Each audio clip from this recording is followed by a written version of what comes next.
Hello, and welcome to today's lecture on Faith Turning Political on the 2012 Campaign Trail, written by Thomas Salek. First, I just want to give you a hint about why I've asked you to read this. Both last week and this week we're focusing on content specific to different candidates who have gotten pretty far in the race for president. And this should all be helping you with your candidate dossiers as well as with your comparison papers. This particular article is going to demonstrate how one candidate, Mitt Romney, attempted to overcome the obstacle of public stigmatization of his faith. He's a member of the Church of Jesus Christ of Latter-day Saints, otherwise known as LDS, formerly known as Mormon. My dog just changed the slide, but that's okay, it's time. So for context, we're talking about the 2012 presidential campaign where Mitt Romney ran against incumbent president Barack Obama. In surveys at the time, Americans said that they really preferred openly religious candidates, and especially if those religious candidates conformed with the majority Christian identity of the country.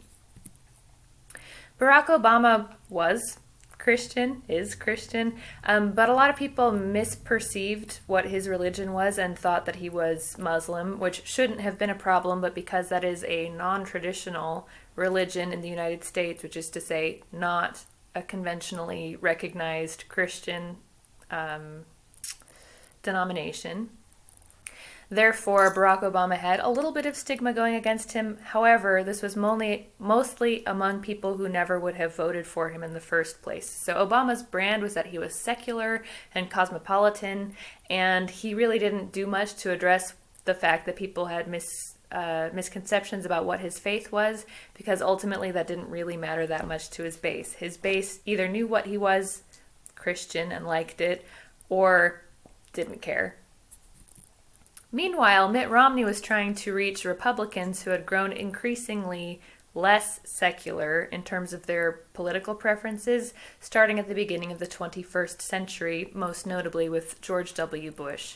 So Romney, member of the LDS Church, and he was the Republican nominee in 2012. However, there's a pretty pronounced stigma against the Mormon Church, the LDS Church, in the United States, then and now. Some members of the LDS Church, all who I've spoken to personally, do self-identify as Christian, but other members of different Christian denominations don't recognize them as Christian. So there's this conflict here. The Republican voting bloc had a lot of evangelical Christian members with, let's say, community leaders who had the power to influence which way their followers would vote, right? So what we learned at the time is that a lot of evangelical Christians were looking to their leaders for guidance and also didn't view LDS as Christian. So this was tricky for Romney because he was trying to overcome an obstacle that was particularly poignant within the people he was trying to persuade to vote for him. He needed evangelical Christians who did not recognize him as Christian to consider him a morally appropriate and faith-based candidate. So he stressed his commitment to government tied to traditional Christian values while downplaying the fact that he's a member of the LDS Church, which is not recognized as Christian by many of his would-be voters.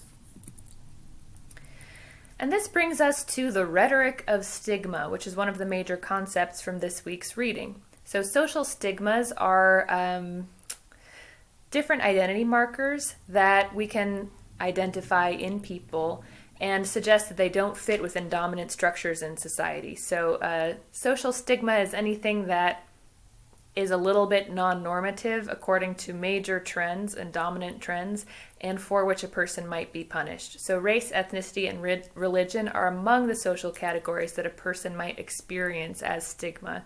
There's a lot of other categories. For example, there's fat shaming. This stigmatizes people who have larger bodies. Different forms of ability and health shaming, so people who have experiences with disabilities or chronic illness experience stigma as a consequence of that because there's a thing about them that others can identify as non-normative.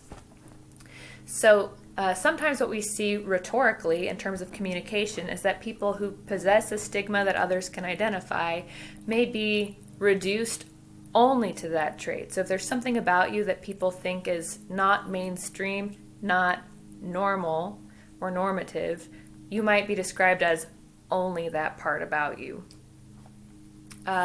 Even vegetarians or vegans might experience this. So it's like, oh, vegan Sally over there.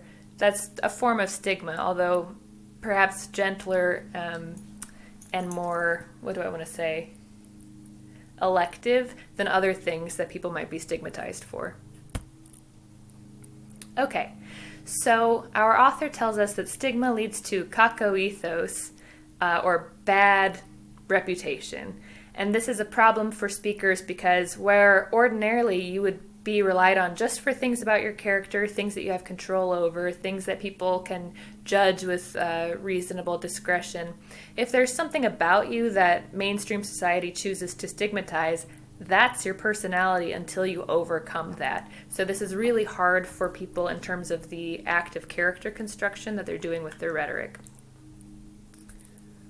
Salek, quoting an author named Johnson, refers to this as a rhetorical disability, so it's something you have to overcome. I think, of course, disability or ability activists today would probably disagree with this particular terminology. So what are the different ways that someone speaking, a rhetor or reader, can respond to the fact that audiences perceive them as someone in possession of a stigmatizing trait? So if you perceive me as a vegan and you've got some beef against vegans, how do I overcome that? So there are 3 options that some scholars have discussed, and then Salek is advocating for a 4th. So there are the 3: converting, passing, or covering. So if I'm a vegan and I know you're going to stigmatize me because I'm a vegan, I could start eating meat again and in public. That's converting. I'm replacing or rejecting the trait that the audience doesn't like about me. So I'm a vegan, you don't like it? Cool, I'm going to eat a hamburger. There's also passing, so it's pretending you don't have the trait that audiences stigmatize. So if I'm a vegan and I don't want you to know it, I will pick around the stuff on my plate that I don't want to eat, or I just won't make a big deal out of it, and hopefully no one will notice that I'm not eating animal products. So passing is acting as though the thing about you that people dislike isn't there. And then there's covering, which is acknowledging that the thing about you that people don't like is true, but then downplaying that trait so that people focus on other things. So it could be, yeah, sure, I'm a vegan, but I'm not the kind of sanctimonious person who's going to hold you accountable for stuff. Don't worry about it. And anyway, that's not the most interesting thing about me. Think instead about the fact that I have a corgi. I'm not actually a vegan. This just seemed like a pretty low stakes example for a YouTube video on a Sunday afternoon. But the problem with all of these strategies, converting, passing, and covering, is that it acknowledges that the stigma exists in society, and it does nothing to try and overcome that stigma. So you're not persuading people that the stigma is wrong in the first place. Instead, you're saying, forget about it, I don't have it, let's not focus on that. So here's the other suggestion, and this is the one that Salek prefers, and this is based on an author named Quackenbush and their suggestions.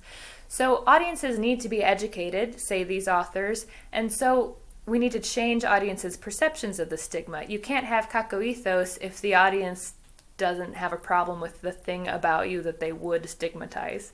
So Quackenbush suggests you speak as stigma, you self-identify as a person who possesses the stigmatizing trait, and then you speak of stigma. So you educate audiences that it is indeed a stigma, there is something about which they have been prejudiced, and if they knew more, they could use their discretion better and focus on more relevant qualities. So speak as stigma, I am indeed a vegan, and speak of stigma, and here are the reasons why I've chosen to be a vegan, and this is my reason for doing the choice, and my lifestyle is not actually that disruptive. So if you took the time to get to know vegans, you would have a different interpretation of them. That's the idea. So say, yes, I am that, and here's what that actually means.